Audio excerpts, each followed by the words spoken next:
Bem, nós estamos aqui com o nosso confrade espírita, Jacob Santana Trovão, natural de Goiânia, Goiás, advogado, escritor, palestrante e conferencista espírita, coordenador nacional da área de mediunidade do Conselho Federativo Nacional da FEB, com quem vamos conversar um pouco sobre o evento que ora acontece neste fim de semana, nos dias 12, sábado e 13, domingo, na Federação Espírita de Sergipe, aqui em Aracaju.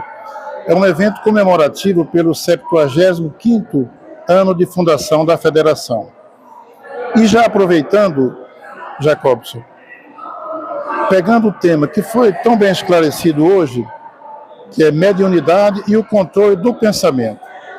O pensamento tem papel importante para o controle no exercício da boa mediunidade com Jesus?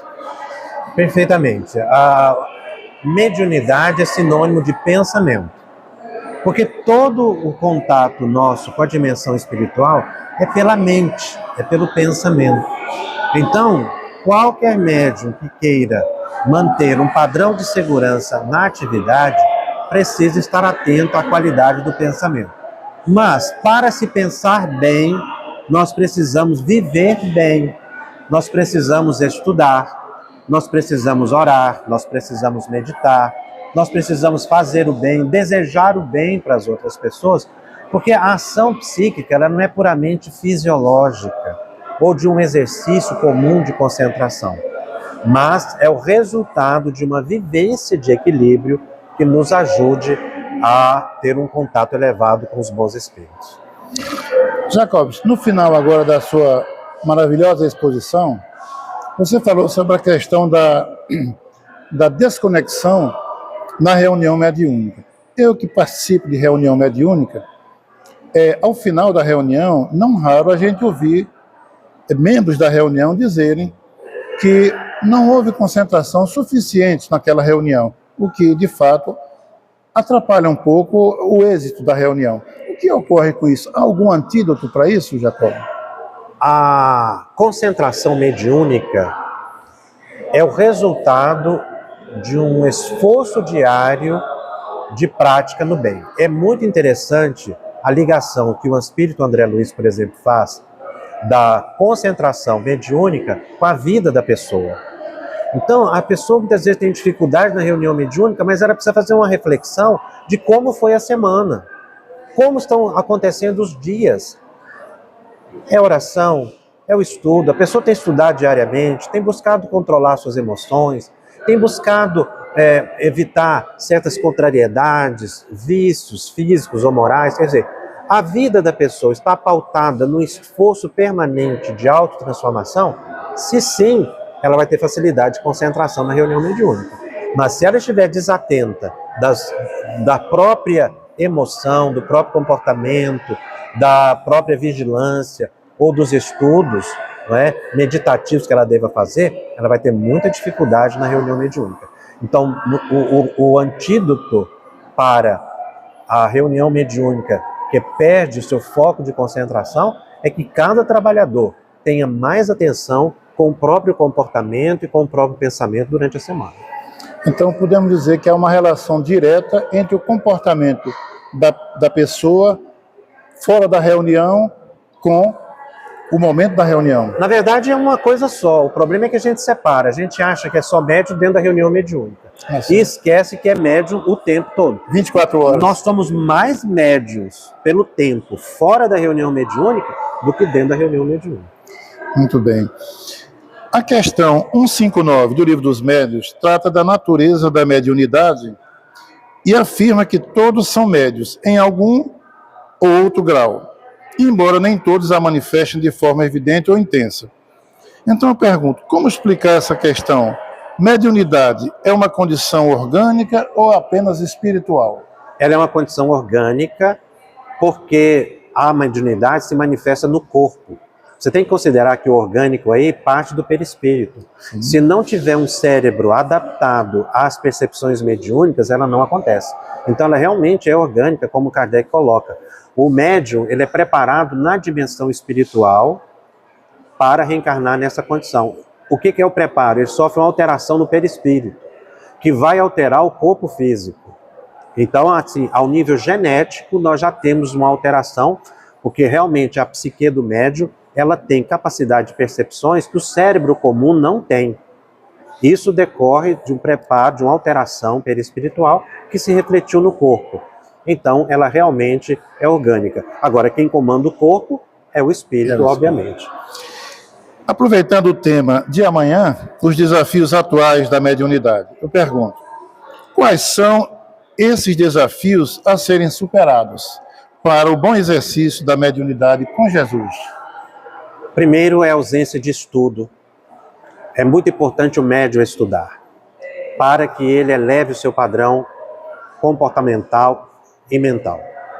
É importante que o médium, outro desafio, é ele se evangelizar.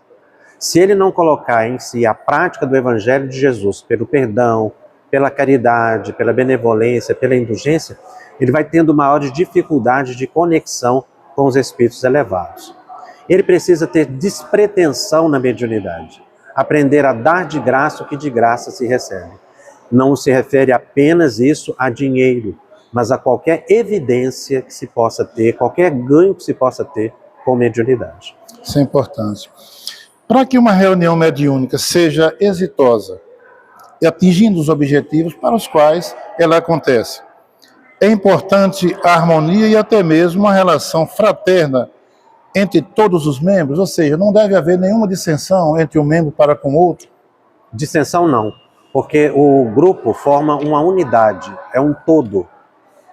Nós somos várias pessoas, mas formamos um corpo único. Essa unidade, ela é fundamental para a captação da presença dos bons espíritos.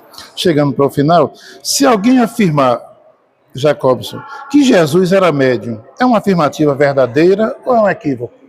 Kardec usa essa expressão, ele diz que Jesus era médium de Deus.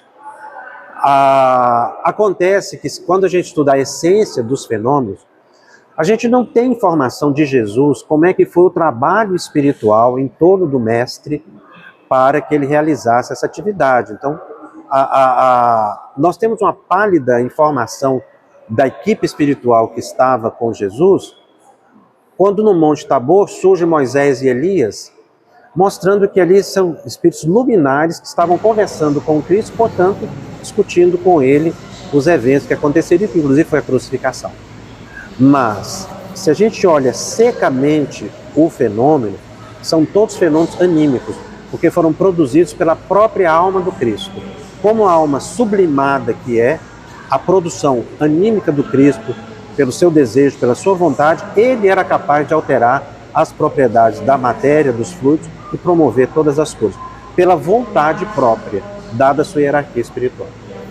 Agora, para finalizar, a conduta pessoal do médium exerce influência, boa ou não, a depender, no trato da comunicação com os espíritos? Kardec tem um estudo no Livro dos Médiuns chamado Influência Moral dos Médiuns na Comunicação. Ou seja, a minha conduta interfere porque eu atraio essa ou aquela entidade. Então, se o meu comportamento é desequilibrado, eu vou atrair espíritos inferiores. E a obsessão é o maior obstáculo que se tem para a prática mediúnica. Por isso, o desequilíbrio moral atrai espíritos inferiores e o médium fica sujeito à fascinação, à mistificação que atrapalha o seu trabalho. Torna-se vulnerável.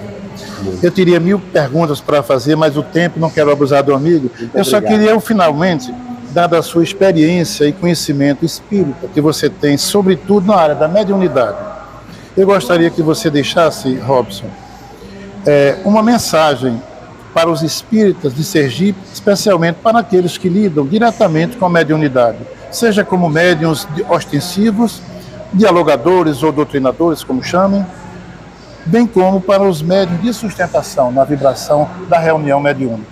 Se eu pudesse deixar assim, uma dica de leitura, para resumir as suas colocações, eu digo que todos os médiuns deveriam ter na mão 2 livros. O Livro dos Médiuns explica o mecanismo do pensamento da nossa relação com a dimensão espiritual. E o livro, o segundo, o Evangelho segundo o Espiritismo. Um em cada mão. mostrando a importância do conhecimento técnico e do valor moral para o trabalho. Sem a autoevangelização, o médium ele fica sujeito, muito vulnerável a perturbações graves. E sem conhecimento, ele fica vulnerável a espíritos falsos que vão enganá-lo permanentemente. Eu conversei aqui com Jacobson Santana Trovão, a quem agradeço e muito me honra a sua participação. Jacobson, muito obrigado. Que Jesus seja sempre contigo. A nós três. Muito obrigado.